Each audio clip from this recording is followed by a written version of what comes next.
Hello friends, welcome back to my channel. और आज हम हिंदी के यूजीसी नेट के टीजीटी पीजीटी असिस्टेंट प्रोफेसर सभी के लिए बहुत ही इंपॉर्टेंट एमसीक्यूज करने चाहते हैं। तो चलिए शुरू करते हैं। आदिकाल के साहित्य में उपेक्षित रहा। क्या उपेक्षित रहा? आंसर इसका होगा ऑप्शन डी, यानी राष्ट्रीय चेतना। अब इसके बारे में देख लेते हैं। राष्ट्रीय चेतना आदिकाल के साहित्य में उपेक्षित रहा। अन्य विशेषता, इसकी क्या क्या विशेषता है? सामाजिक चेतना, आश्रयदाता की प्रशंसा, धार्मिक चेतना होनी चाहिए आदि विशेषताओं का चित्रण आदिकाल में हुआ है। आदिकाल को शुक्ल जी ने वीर गाथा काल भी कहा है। आदिकाल के काव्यों की प्रधान भाषा क्या थी? ऑप्शन सी, डिंगल पिंगल। डिंगल पिंगल मिश्रित भाषा, और डिंगल और पिंगल दोनों के बारे में अलग से बताया जाएगा। अब आदिकाल के काव्यों की प्रधान भाषा डिंगल पिंगल यानी मिश्रित थी। डिंगल यानी राजस्थानी और अपब्रज दोनों को मिलाकर के डिंगल बनती है, और पिंगल जो है राजस्थानी और ब्रज भाषा को मिला दोगी तो पिंगल बनेगी। कंफ्यूज नहीं होना है, बिल्कुल ध्यान से पढ़ना है और याद भी रखना है। पुस्तक जलहण हत दे चली गजन नृप काज, ये पंक्ति किस कवि की है? तो ये चंद्र बरदाई की है, याद रखिएगा। पुस्तक जलहण हत दे चली गजन नृप काज, यह पंक्ति जो है चंद्र बरदाई से संबंधित है। पृथ्वीराज रासों में 68 छंदों का प्रयोग किया गया है। हजारी प्रसाद द्विवेदी ने पृथ्वीराज रासों को शुकी शुकी संवाद के रूप में रचित माना है। डॉक्टर बच्चन सिंह ने लिखा है कि यह पृथ्वीराज रासों का एक राजनीतिक महाकाव्य है। दूसरे शब्दों में राजनीति की महाकाव्यात्मक त्रासदी भी है। ठीक है, निम्नलिखित में से कौन सा सुमेलित नहीं है? तो आंसर इसका होगा स्थूलीभद्र रास जिंदत सूरी, ये गलत है। आंसर क्या होगा इसका? स्थूलीभद्र रास जिंदत सूरी रचनाकार की दृष्टि से सही नहीं है। देख लेते हैं। भरतेश्वर बाहुबली रास, ये किसके हैं? शालीभद्र सूरी। रेवंत गिरिदास, ये विजय सेन सूरी। और स्थूलीभद्र रास, ये जिन धर्म सूरी। और चंदन बाला रास, ये आसगु हैं। और उपदेश रसायन रास जिनदत्त सूरी है। ठीक है, तो मोस्ट इंपॉर्टेंट है। रणमल छंद का रचयिता कौन है? आंसर होगा श्रीधर। रणमल छल के रचयिता श्रीधर हैं। इसमें 70 छंद लिखित हैं, वीर गीत हैं वो भी। भटकेदार ने जयचंद प्रकाश नाम से प्रबंध काव्य लिखा है।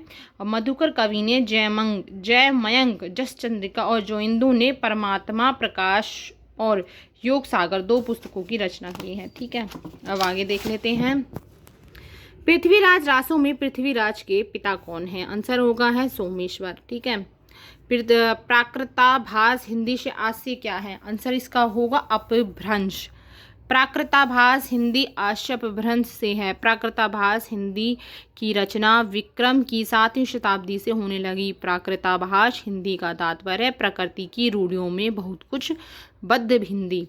गोरा बादल की कथा किसके द्वारा रचित है? जटमल के द्वारा। ठीक है, गोरा बादल की कथा किसके द्वारा रचित है? जटमल के द्वारा। और दलपति विजय की रचना कौन सी है? खुमण रासो 9वीं सदी में आई थी। और नरपति निलहकृत की क्या है?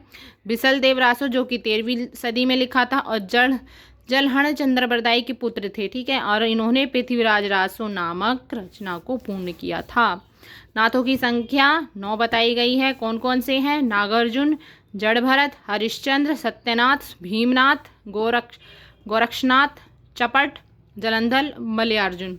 सिद्धों में सबसे पुराने कौन हैं? सरहपा सिद्धों में सबसे पुराने थे। इन्हें सरोजवृद्ध, राहुल भद्र आदि नामों से भी जाना जाता है। सरहपा की रचना दोहा कोश है। दोहा कोश का संपादन प्रबोध चंद्र बागची ने किया। खुमण रासों के रचयिता ये हैं दलपति विजय। खुमण रासों के रचयिता दलपति विजय हैं।